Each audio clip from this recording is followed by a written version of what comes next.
we're going to kick off each roundtable is to have someone prod us 5, 10 minutes. And what we thought we'd start with is, what might war in space look like? What are we talking about? What's the problem? Is there a problem? Is this going to happen? What might it look like? To help us is Robert Latiff, on my left-hand side here, who has written a book on this very topic, roughly, although not entirely about space. War has so many faces, yes. But I thought it would be useful to have Latiff take the lead. And you can see on the agenda what questions we're supposed to struggle with. Let's see if we can at least get some bad answers to these questions. Starting with you. Okay. So I want to thank you, Henry, and Cindy and Harvey for inviting me to do this. I actually wasn't quite sure why I got asked to do it, but and frankly, someone knows you over there. You see that guy with the glasses? Yeah, that's him. Okay. So, a really important topic, and when I saw words like non-proliferation and defending space assets, that made me feel really good. And then when I went on some of the websites and started reading some of the papers, I began to worry that maybe my thoughts and opinions are a little bit orthogonal to some of you here, or at least oblique.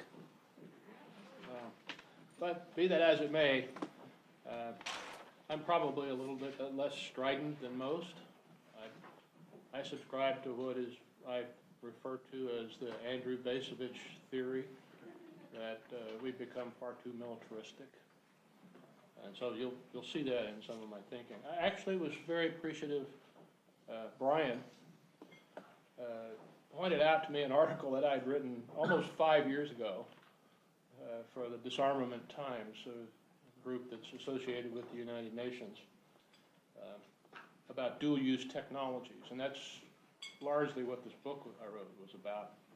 The fact that they present a challenge for arms control. Arms control we generally think of as weapons, and you can't ban or really control technologies, but we should try.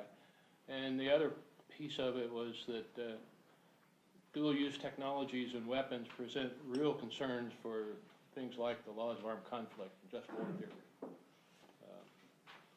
So to answer the first question, what will war in space look like? I see words like Space Pearl Harbor, and it rankles me. I mean, I actually don't think, in my opinion, that war in space is not actually even going to be a war in space.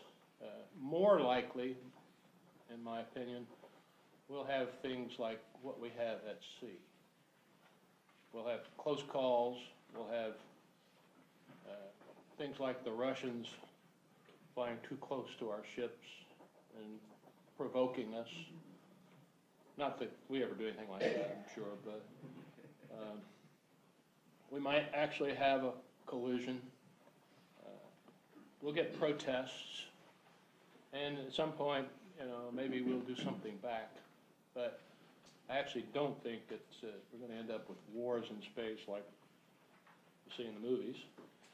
Largely because I don't think it's in the interest of our newly minted adversaries, China, Russia. While they're not as dependent as we are, I actually don't see them doing anything like that. And also, actually looking into it, our national tactical means are already protected by a treaty, at least one that gets renewed every 5 years. Doug and I have been involved in some discussions about maybe trying to include missile warning systems and NC-3 systems in treaties like that. I actually just don't see it. A couple of extra points. It's been a while, but I've actually seen some of the threat reporting about our adversaries. And yes, they're actually getting interested in and funding and doing some experiments on things that should concern us. But they're investing in things that we're interested in too. So why should that surprise us? Why should it alarm us? So I just made a list. So everybody's hair is on fire now about hypersonics. Well, who first started talking about prompt global strike in the late 1990s and early 2000s? Hitler. Yeah, okay. That led, of course, investments in hypersonic weapons. Proximity operations. Really concerned about, other nations doing proximity ops. Who launched XSS-11? Inspector satellites. Lots in the news about the Russian inspector satellites. Well, we have GSAP and Angels. Servicing. Who started talking about servicing? DARPA and NASA. And so on and so forth. We're deeply concerned about things that they're doing, and frankly, we're doing the same thing. Second point. As I said before, I think we're too militaristic. We actually probably would be better served by stopping being so bombastic. I mean, when we start talking about things like warfighting domain, space dominance, and honestly, we're now talking about brilliant pebbles, redo. I mean, again, Doug and I heard some of the responses to those kind of things. It frankly should scare people. And if that's our goal, then we're doing it. We dismiss treaty discussions.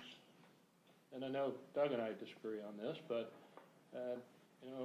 we signed the Outer Space Treaty, I don't know how many years ago, 50 years ago. But we don't want to discuss treaties now because A, they're not verifiable. B, they don't deal with ground-based ASATs. Yeah, well, I get all that. But why don't we try to get ourselves involved in some treaties that and agree on some things that we can agree on, and hopefully that'll be part of the discussion. Would we be able to attribute? I think the answer to that is yes. I've been involved in space surveillance for a long time, particularly satellite-to-satellite activity. We're pretty good about being able to resolve where these things came from. Lasers, RF, our sensors are pretty good. I understand, don't know it for sure, but I understand that some of the newer satellites are being launched with some pretty good sensors on board. So, yeah, I think we actually would be able to attribute. Would be a lot easier certainly than in cyber war.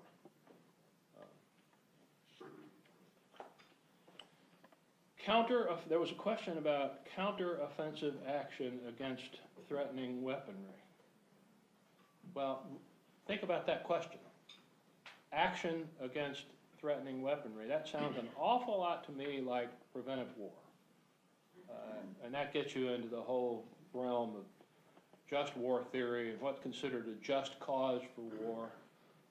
And if it's done autonomously, it gets you into questions like proper authority. So we need to be real careful thinking about reacting to a threat. And the laws of armed conflict are really important. Let me correct that so that you get on a question that's worth answering and you don't just... Okay. It says activities. What if they do something, okay?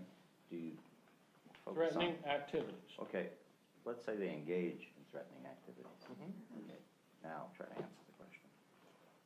Well, so then the next question is, it follows into the next question is, do we respond in a tit-for-tat way? That was the next question. Right. And my answer to that is, I think our national policy is fairly clear on that point. Although I can't speak to the space policy, the cyber policy is really clear.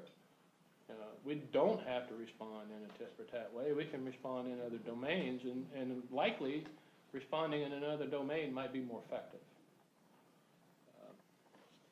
So I won't go into all of the details of just war theory, but there are many areas of the laws of armed conflict that would be applicable, and I think at least someone here is actually working on laws of armed conflict for space, but things like I mentioned, just cause, proper authority, protection of innocence, So, I mean, there aren't innocents in space, but, you know, we can do something that creates a lot of debris, then we're harming a lot of innocents. So there is a lot of applicability. So I'm going to quit. If our purpose here is to find legal justification for the things that we want to do, then I'm probably not the right guy to be talking about it. If our purpose here is to find ways to do arms control and non-proliferation and try to keep the peace and tamping down some of the, you know, take some of the air out of the balloon, then I'm your guy. So anyway. Well, we're hoping that there are other people that have other views and that you lured them out of their garage. Yeah, well, for somebody who doesn't like provocation, I guess I'm being pretty provocative. Why we chose you. Okay. Anyway, thank you. Okay.